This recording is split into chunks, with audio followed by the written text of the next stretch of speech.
اللہ من الشیطان الرجیم بسم اللہ الرحمن الرحیم انما المؤمنون اخوہ صدق اللہ العظیم وقال النبی صلی اللہ علیہ وآلہ وسلم المسلم اخو المسلم او کما قال النبی صلی اللہ علیہ وسلم۔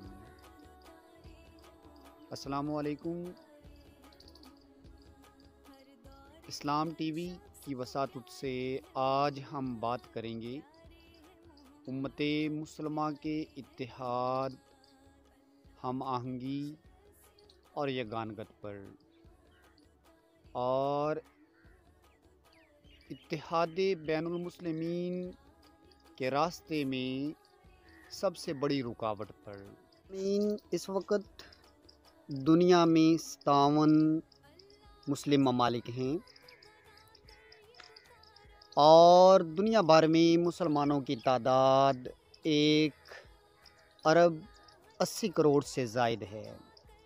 بیشتر اسلامی ممالک دنیا کے امیر ترین ممالک ہیں اور دنیا کے امیر ترین افراد میں مسلمانوں کی تعداد بھی زیادہ ہے۔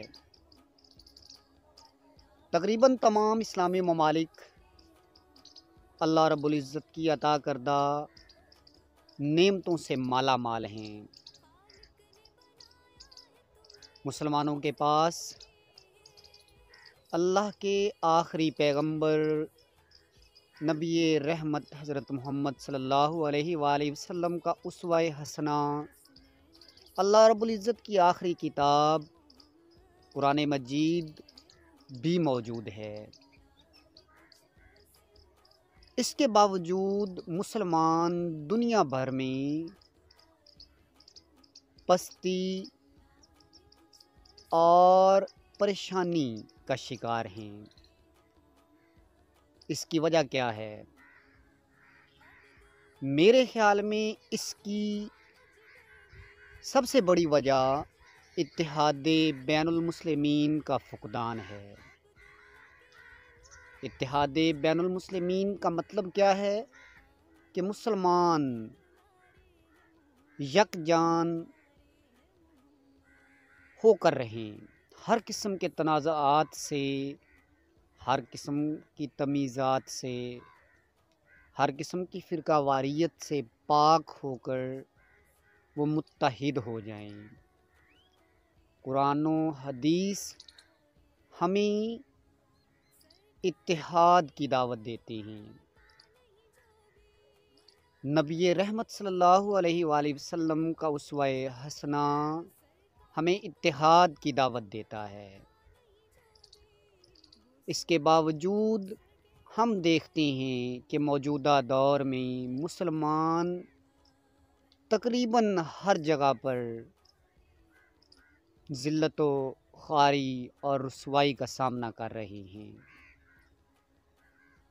برما کی بات کریں یا کشمیر کی بات کریں، فلسطین کا مسئلہ ہو یا افغانستان اور عراق کے معاملات ہوں، تقریباً ہر جگہ مسلمان پستی میں جا چکے ہیں اور ان مسائل کی جڑ اتحاد بین المسلمین کا فقدان ہی ہے۔ اگر مسلمان متحد ہو جائیں، اگر مسلمان اللہ کی رسی کو تھام لیں، فرقہ واریت اور مسلک پرستی سے نکل کر ایک امت بن جائیں، ایک ملت بن جائیں، تو یقیناً اپنی کھوئی ہوئی عزت کو بحال کر سکتے ہیں۔ یقیناً وہ اللہ کے محبوب بندے بن سکتے ہیں۔ وَاعْتَصِمُوا بِحَبْلِ اللَّهِ جَمِيعًا وَلَا تَفَرَّقُوا، اور اللہ کی رسی کو مضبوطی سے تھام لو اور تفرقوں میں مت پڑو۔ بدقسمتی سے پاکستان میں فرقہ واریت کا جن بے قابو ہو چکا ہے۔ یہاں مسلک پرستی اس قدر عروج پا چکی ہے کہ دین پیچھے رہ گیا ہے اور مسلک آگے آ چکی ہیں۔ قرآن اور حدیث پیچھے رہ چکی ہیں۔ مسلک کے بانیوں کی باتیں زیادہ قابل ترجیح سمجھی جاتی ہیں۔ ہر کوئی اپنے اپنے مسلک کو درست اور دوسروں کے مسالک کو غلط ثابت کرنے پر تلا ہوا ہے۔ قرآن کیا کہتا ہے، حدیث میں کیا ہے، یہ کوئی نہیں سننا چاہتا۔ ان کے مسلک میں کیا ہے، یہ سب سنانا چاہتے ہیں۔ ہم ایک ملت کی بجائے گروہ کے ساتھ منسلک ہونے کو ترجیح دیتے ہیں۔ دیوبندی ہونا، سنی ہونا، شیعہ ہونا، اہل حدیث ہونا، حنفی ہونا، حنبلی ہونا، شافعی ہونا ہمارے لیے قابل فخر ہو چکا ہے۔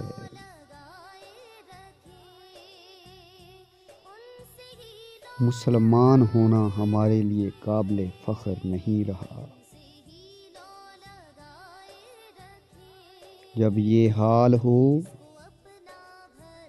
کہ کوئی یہ کہے کہ میں صرف اور صرف مسلمان ہوں اور دوسرے مسلک کے لوگ اس کو پھر بھی شک کی نگاہ سے دیکھیں، بلکہ کہا یہ جائے کہ اگر کوئی کہے کہ مسلمان ہوں تو بھی اس کے دین کے بارے میں شک کرو، جب تک کہ وہ اپنے ساتھ اپنا مسلک نہ بتائے۔ ہر مسلک والا یہ کہتا ہے کہ میں بریلوی مسلمان ہوں، میں سنی مسلمان ہوں، میں وہابی مسلمان ہوں، میں نقش بندی مسلمان ہوں، میں چشتی مسلمان ہوں، میں دیوبندی مسلمان ہوں، میں مومن ہوں، میں شیعہ مسلمان ہوں، میں حنبلی مسلمان ہوں۔ ہر مسلک نے اپنی الگ پہچان بنا لی ہے۔ ہر مسلک کا جھنڈا الگ بن چکا ہے، ہر مسلک کا شعار الگ بن چکا ہے، ہر مسلک کے علماء الگ الگ ہیں۔ داڑھیوں کے سائز سے لے کر زلفوں کی لمبائی تک ہر مسلک کا اپنا نقطہ نظر ہے۔ جن کو تسبیح کے منکوں کی طرح ایک ہونا چاہیے تھا، وہ تسبیح کے منکوں کی تعداد سے لے کر تسبیح کی طوالت اور لمبائی پر بحث کرنے میں الجھے ہوئے ہیں۔ جنہیں کون و مکان کی تسخیر کے لیے مبعوث کیا گیا تھا، وہ پگڑیوں کے رنگوں میں الجھے ہوئے ہیں۔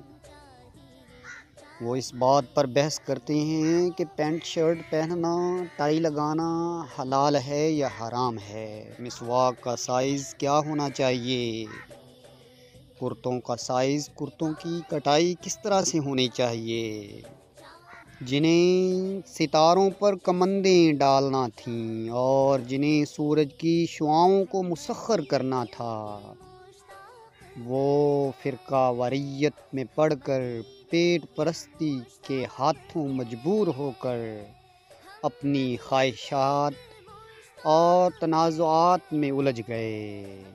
پیٹ پرستی اور مسلک پرستی دین پر غالب آ چکی ہے۔ مسلک سے محبت نے ہمیں اس قدر دیوانہ کر دیا ہے کہ ہم اپنے اکابرین کے خلاف کسی کی زبان سے تنقید سننا برداشت نہیں کر سکتے۔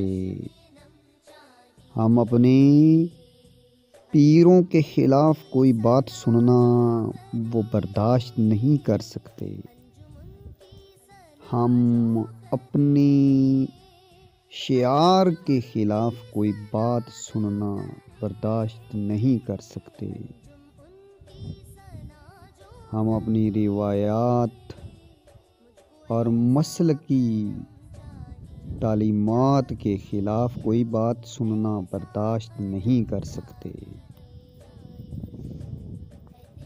کوئی عالم دین چاہے وہ کتنا ہی بڑا کیوں نہ ہو، چاہے وہ کتنی ہی خوبصورت بات کیوں نہ کر رہا ہو، چاہے اس نے کتنی ہی خوبصورت کتاب کیوں نہ لکھی ہو، چاہے وہ کتنی ہی خوبصورت تبلیغ کیوں نہ کر رہا ہو، اس کے کارناموں سے اسلام کا نام روشن ہو رہا ہو، اس کے کارناموں سے اس کی دعوت پر ہزاروں لاکھوں لوگ مسلمان ہی کیوں نہ ہو رہے ہوں، لیکن اگر وہ میرے مسلک کا نہیں تو وہ کچھ بھی نہیں، اس کی حیثیت کچھ بھی نہیں، بلکہ یہاں تک کہ میں اس کو برا کہوں گا، اس پر فتوے لگانے سے بھی باز نہیں آؤں گا۔ ہمارے مسلک کے علماء نے ہمارے ذہنوں کو اس قدر کنٹرول میں کر لیا ہے کہ ہم دوسروں کے مسلک کے علماء، ان کے اکابرین پر کیچڑ تو اچھال سکتے ہیں، لیکن ان کے کارناموں پر ان کو داد نہیں دے سکتے۔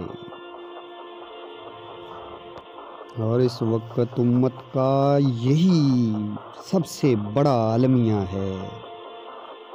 وہ دین جو دنیا پر چھا جانے کے لیے آیا تھا، وہ دین کہ جس نے مشرق سے مغرب تک تمام لوگوں کو، جس نے شمال سے جنوب تک تمام قوموں کو ایک ملت بنانا تھا، ایک امت بنانا تھا، وہ دین فرقوں میں بڑھتا چلا جا رہا ہے۔ اور جو کوئی مسلمانوں کے اتحاد کی بات کرتا ہے، اخوت کی بات کرتا ہے، بھائی چارے کی بات کرتا ہے، یگانگت کی بات کرتا ہے، ہم آہنگی کی بات کرتا ہے، اس پر شک کیا جاتا ہے۔ میرے بھائیوں، میرے دوستو، اللہ ہرگز یہ نہیں پوچھے گا کہ تم وہابی تھے، تم سنی تھے، تم شیعہ تھے، تم دیوبندی تھے، تم حنبلی تھے، شافعی تھے یا مالکی تھے۔ اللہ صرف اور صرف یہ پوچھے گا کہ کیا تم مسلمان تھے یا نہیں، بلکہ اس کو پوچھنے کی بھی ضرورت نہیں ہے۔ اللہ تو صرف مسلمان ہونے کو پسند کرتا ہے۔ ان الدین عند اللہ الاسلام هو سماکم المسلمین۔ اللہ کے ہاں پسندیدہ ترین دین تو صرف اسلام ہے۔ ہوا سماکم المسلمین، اس نے تمہارے پروردگار نے تمہارا نام مسلمان رکھا ہے۔ اس امت کے ہر فرد کی پہچان مسلمان ہونا ہے۔ اللہ رب العزت نے اس امت کی اور کوئی پہچان نہ بنائی ہے نہ بتائی ہے۔ میرے آقا نبی مہربان، آقائے دو جہان، نور مجسم، ختم الرسل، دانائے سبل، رحمت مآب، حضرت محمد صلی اللہ علیہ وآلہ وسلم نے اپنی امت کی نہ کوئی اور پہچان بنائی ہے نہ بتائی ہے۔ تو آئیے قرآن و سنت سے لو لگائیں۔ فرقہ واریت کے خاتمے کے لیے ضروری ہے کہ بین المسالک ہم آہنگی پیدا کی جائے۔ ہر مسلک کا بانی، ہر مسلک کا بڑا، ہر مسلک کا عالم اپنے اوپر یہ فرض کر لے کہ وہ اپنے پیروکاروں کو کبھی بھی یہ تعلیم ہرگز نہیں دے گا کہ وہ دوسروں پر تنقید کریں، دوسروں کے مسلک پر تنقید کریں، دوسروں کے بڑوں پر تنقید کریں۔ حتیٰ کہ ہر مسلک کا عالم یہ کہے گا کہ اگر کسی دوسرے مسلک کی بات آپ کو اچھی لگے تو اس کو بھی اپنایا جا سکتا ہے، وہ قرآن و سنت کے خلاف نہ ہو تو اس پر عمل کیا جا سکتا ہے۔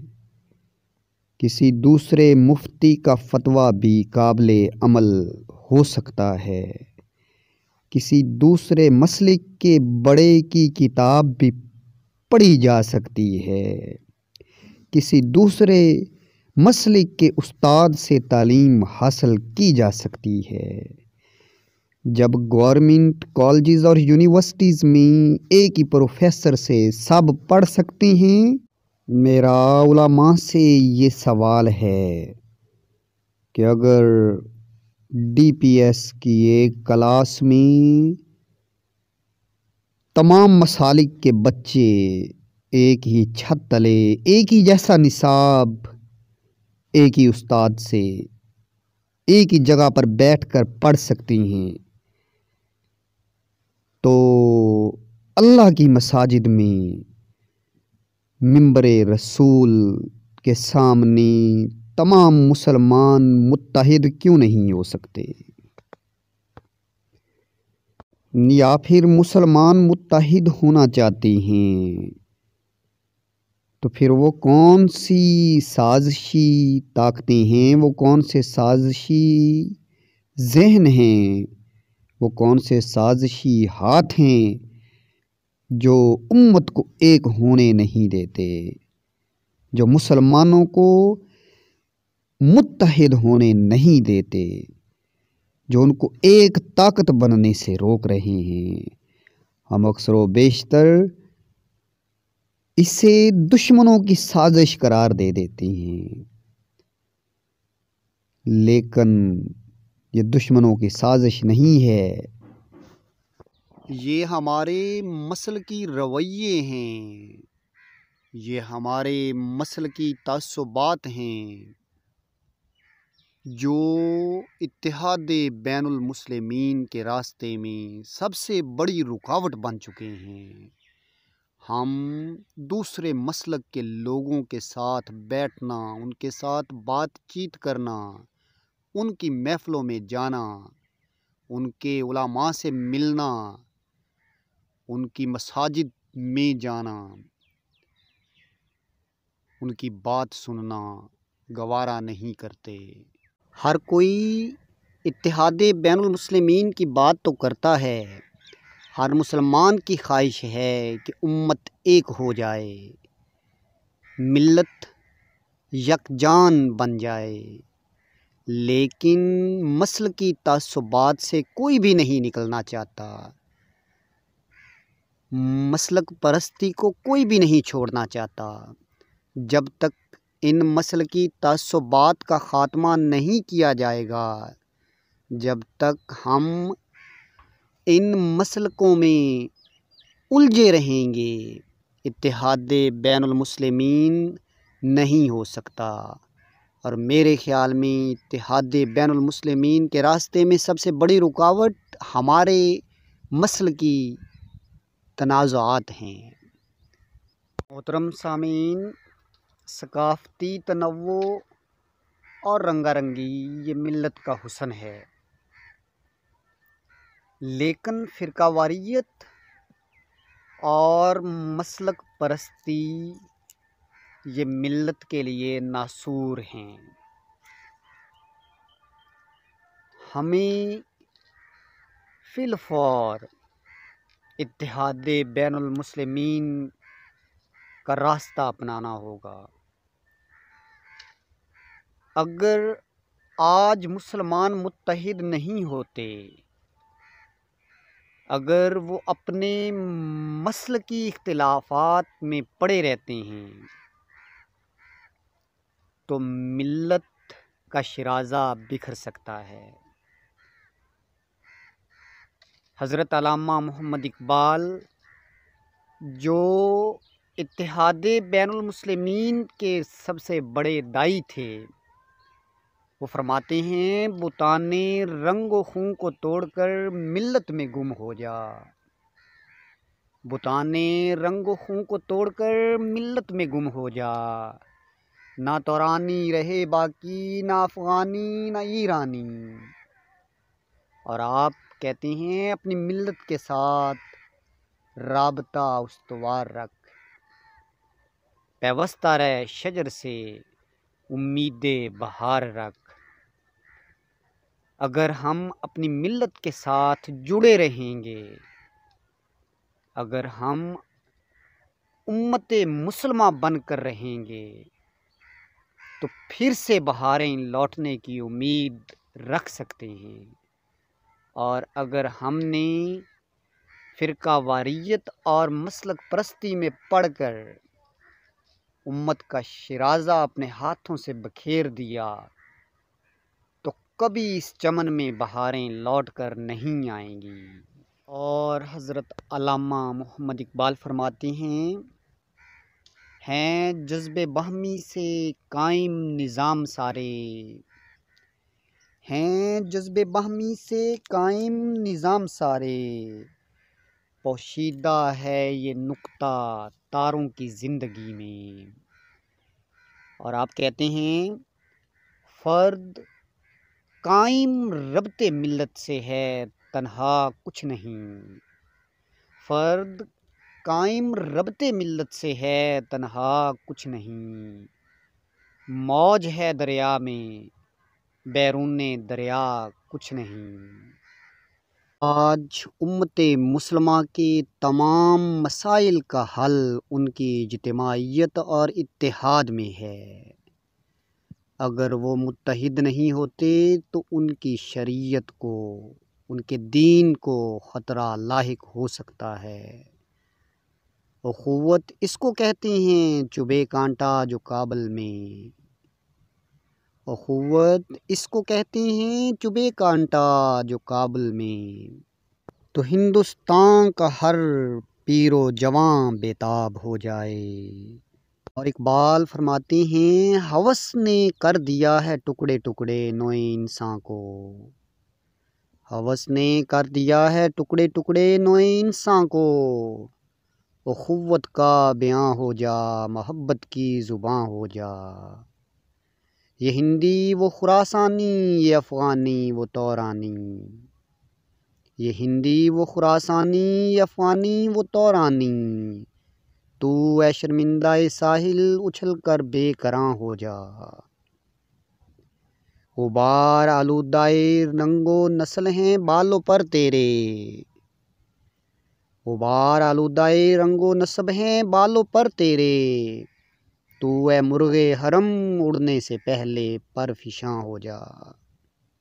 اور آپ فرماتے ہیں منفعت ایک ہے اس قوم کی، نقصان بھی ایک ہی، سب کا نبی، دین بھی، ایمان بھی ایک، حرم پاک بھی، اللہ بھی، قرآن بھی ایک، کچھ بڑی بات تھی ہوتے جو مسلمان بھی ایک، فرقہ بندی ہے کہیں کہیں ذاتیں ہیں، فرقہ بندی ہے کہیں کہیں ذاتیں ہیں، کیا زمانے میں پن پنے کی یہی باتیں ہیں۔ ماضی کی بات کریں تو جہاں کہیں بھی مسلمانوں کو زوال ہوا، ان کی حکومتوں کو زوال ہوا، خلافت کو نقصان پہنچا، خلافت امیہ ہو یا خلافت عباسیہ یا خلافت عثمانیہ، مسلمانوں کو سب سے بڑا نقصان اس وقت ہوا جب ان میں اتحاد بین المسلمین کا خاتمہ ہو گیا، جب مسلک پرستی کو ہوا ملنے لگی، جب فرقہ واریت پنپنے لگی، جب تعصبات نے سر اٹھایا تو مسلمانوں کے ہی گلے کاٹنے لگے، مسلمانوں کے ساتھ ہی غداریاں کرنے لگے۔ خلافت عثمانیہ کا خاتمہ کیسے ہوا؟ یہ دور کی بات نہیں، بہت نزدیک کی بات ہے۔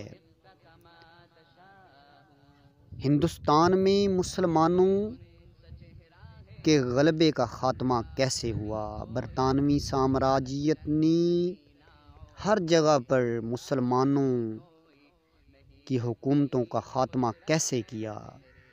میرے خیال میں اس کی سب سے بڑی وجہ یہ تھی کہ مسلمانوں میں اجتماعیت اور مرکزیت کا خاتمہ ہو چکا تھا، مسلمانوں میں اتحاد کا خاتمہ ہو چکا تھا، تبھی تو دشمنوں کو، اللہ کے دشمنوں کو، پیغمبر اسلام کے دشمنوں کو موقع ملا اور انہوں نے امت مسلمہ کا شیرازہ بکھیر کر رکھ دیا۔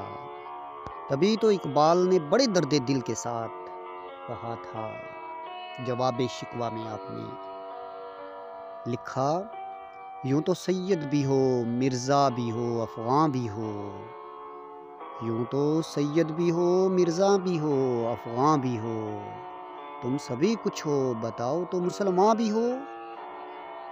اور آپ نے ہی فرمایا، قوم مذہب سے ہے، مذہب جو نہیں تم بھی نہیں، قوم مذہب سے ہے، مذہب جو نہیں تم بھی نہیں، جذب باہم جو نہیں محفل انجم بھی نہیں۔ ستاروں کی محفل جذب باہم سے ہے، اگر ان میں باہم کشش ختم ہو جائے تو ستاروں کی یہ محفل بھی ختم ہو جائے۔ کائنات کا سارا نظام اس کشش کی وجہ سے ہے، گریویٹی کی وجہ سے ہے۔ سائنس بھی اس حقیقت کو تسلیم کر چکی ہے کہ یہ جو سورج، چاند اور ستاروں کا نظام ہے، یہ جو کہکشاؤں کا نظام ہے، یہ باہم کشش کی وجہ سے قائم دائم ہے۔ جب تک ان میں باہم رابطہ رہے گا، ان کے درمیان کشش موجود رہے گی، یہ نظام چلتا رہے گا۔ اگر ان میں یہ کشش ختم ہو جائے گی تو یہ نظام، یہ خوبصورت نظام بھی ختم ہو جائے گا۔ اللہ رب العزت نے اس نظام کائنات میں جو اصول رکھا ہے، اس کائنات کو چلانے کا جو نظام بنایا ہے، وہ باہم کشش پر مبنی ہے۔ اگر یہ باہمی کشش کا نظام نہ ہو، اور جب اللہ چاہے گا، اگر وہ چاہے تو ایک لمحے میں اس نظام کائنات کو ختم کر سکتا ہے، جب چاہے گا کر سکے گا۔ لیکن جب تک یہ نظام قائم ہے تو سمجھ لینا چاہیے کہ اللہ رب العزت اس نظام کو باہم کشش کی وجہ سے چلا رہا ہے۔ اسی طرح اگر امت میں باہم کشش، جذب باہم، جس کو اقبال نے جذب باہم کا نام دیا، اتحاد کا نام دیا، اخوت کا نام دیا جاتا ہے، اگر یہ نظام ملت میں نہیں رہے گا تو یہ ملت بھی بکھر سکتی ہے۔ اگر ہم اپنے موجودہ مسائل کا حل تلاش کرنا چاہتے ہیں، اس وقت امت کو بے شمار چیلنجز کا سامنا ہے۔ اگر ہم ان تمام مسائل سے نکلنا چاہتے ہیں تو اس کا ایک ہی علاج ہے کہ فوری طور پر ہم قرآن و سنت سے لو لگائیں، ہم اتحاد کی طرف لوٹ آئیں، ہم اتحاد بین المسلمین کو اپنا ہتھیار بنا کر ہم متحد ہو کر ان تمام چیلنجز کا سامنا کر سکتے ہیں۔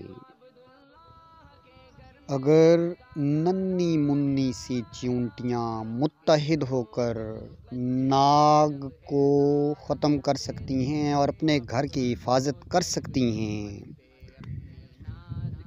اگر چھوٹی چھوٹی چڑیاں مل کر باز کو گھیر سکتی ہیں، اگر دو بیل مل کر متحد ہو کر شیر کا مقابلہ کر سکتے ہیں،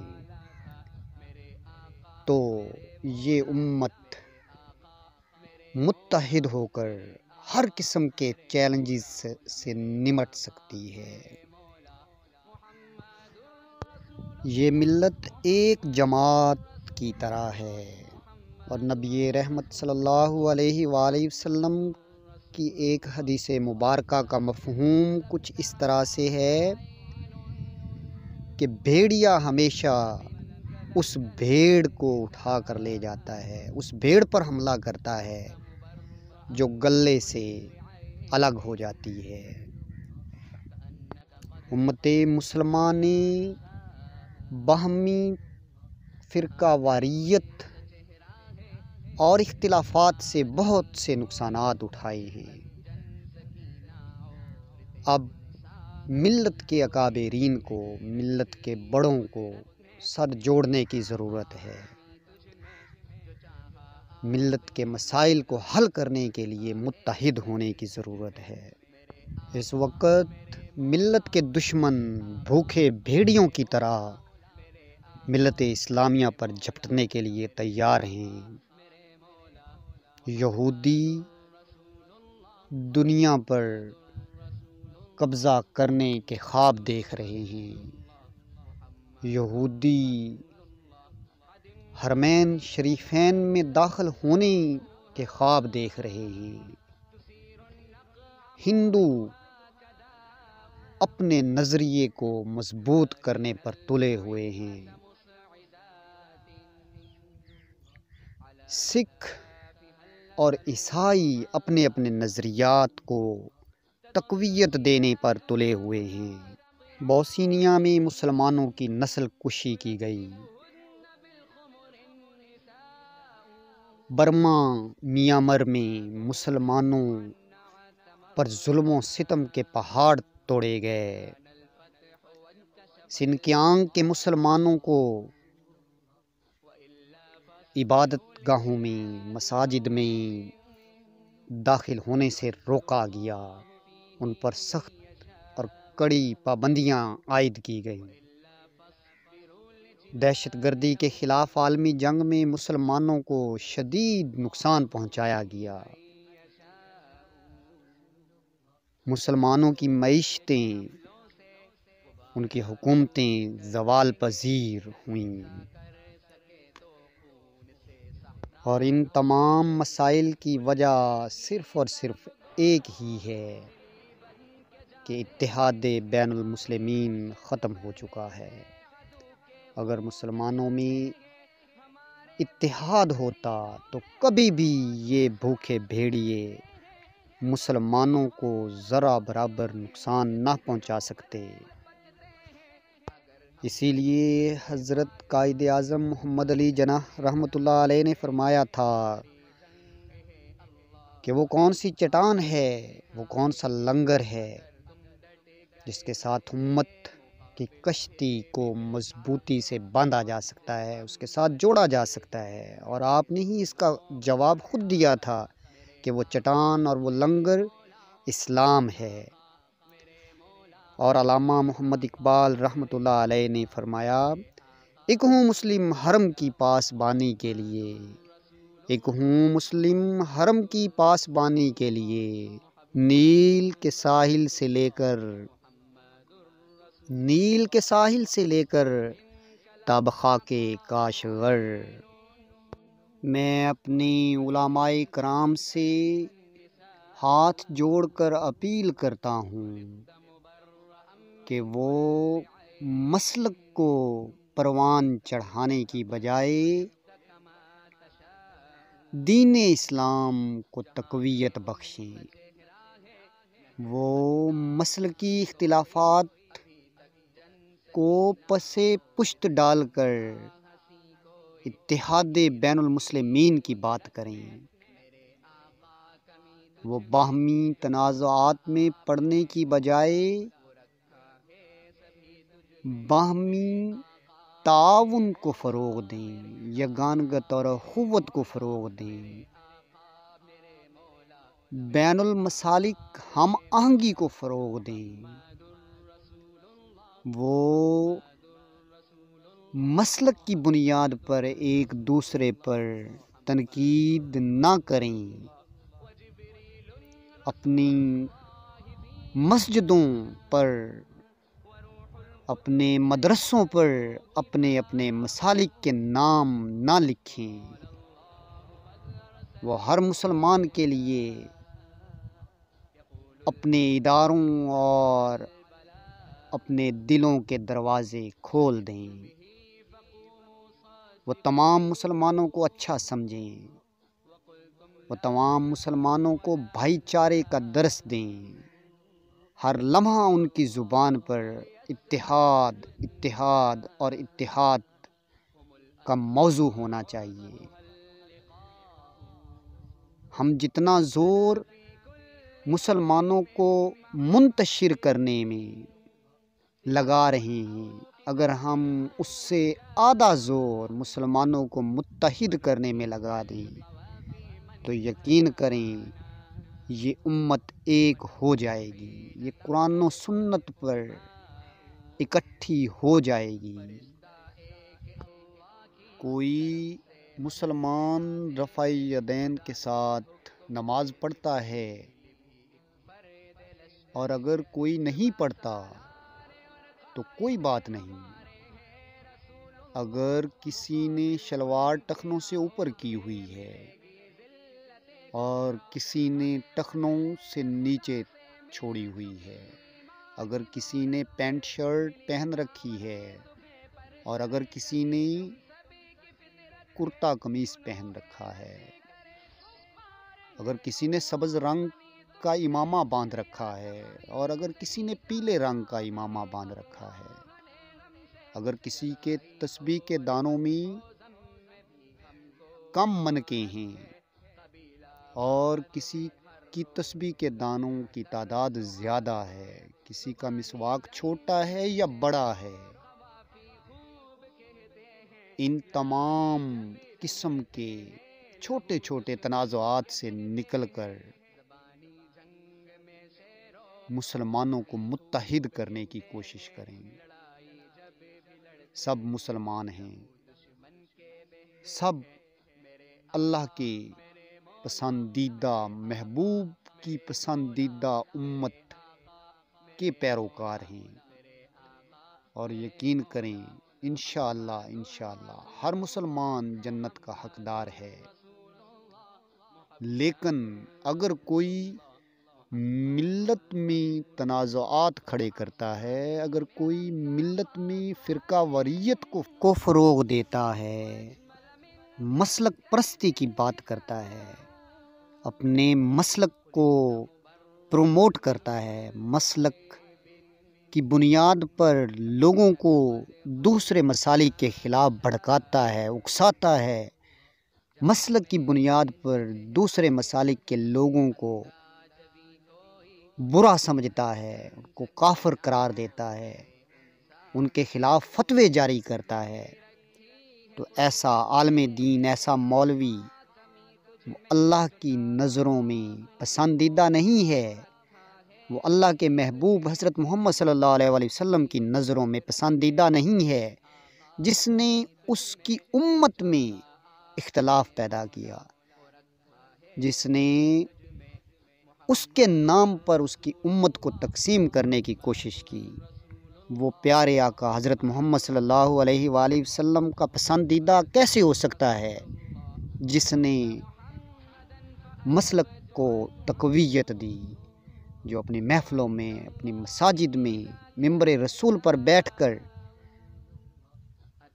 دوسروں کے طریقوں پر، دوسروں کے مسالک پر کیچڑ اچھالتے ہیں، وہ اللہ اور اس کے رسول کے ساتھ خیانت کرتے ہیں، وہ اللہ کے محبوب بندے نہیں ہیں، وہ اللہ کے رسول کے محبوب امتی نہیں بن سکتے۔ ایسے لوگوں کو سمجھنا بہت ضروری ہے۔ میں اپنے دوستوں سے، میں اپنے بھائیوں سے ہاتھ جوڑ کر اپیل کرتا ہوں کہ وہ ایسے مولویوں کو فوراً رانگ نمبر قرار دے کر ان سے جان چھڑوائیں۔ اس وقت امت مسلمہ بے شمار مسائل میں گھری ہوئی ہے۔ ان مسائل کو حل کرنے کا ایک ہی طریقہ ہے کہ ہم مرکزیت اور اجتماعیت کی طرف لوٹ آئیں، اتحاد بین المسلمین کی طرف لوٹ آئیں۔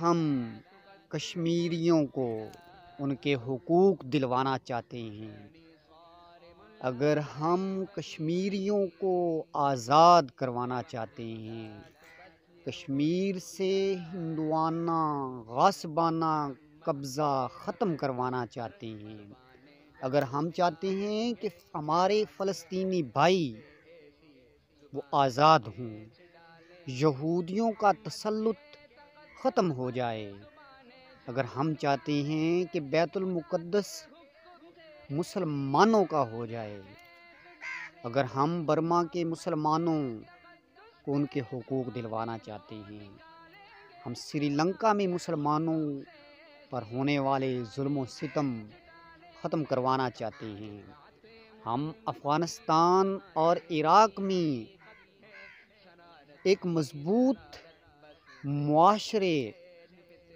کے خواہاں ہیں،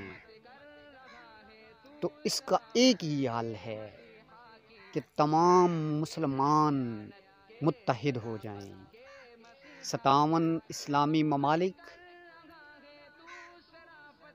ایک آواز کے ساتھ ایک پلیٹ فارم سے یہ مقدمات لڑیں، اور انشاءاللہ یقیناً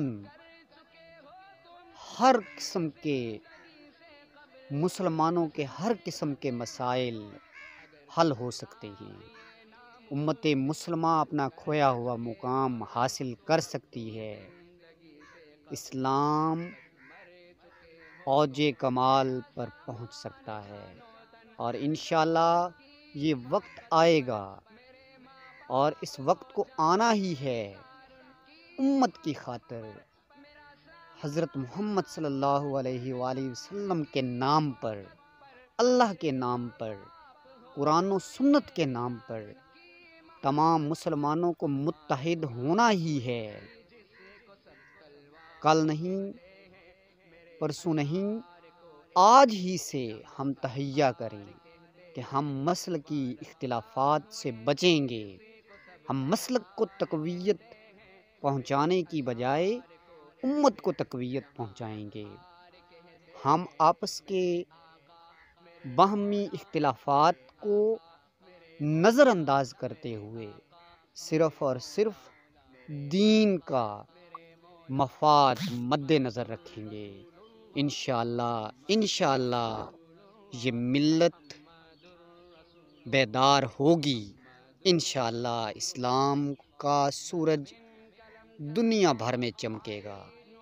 شکریہ، اللہ حافظ۔ اگر آپ کو یہ ویڈیو، میرا یہ پیغام اچھا لگا ہے تو میرا چینل اسلام ٹی وی حیدر شیر سبسکرائب فرمائیں اور اس ویڈیو کو، میرے اس پیغام کو آگے شیئر کریں۔ شکریہ، اللہ حافظ۔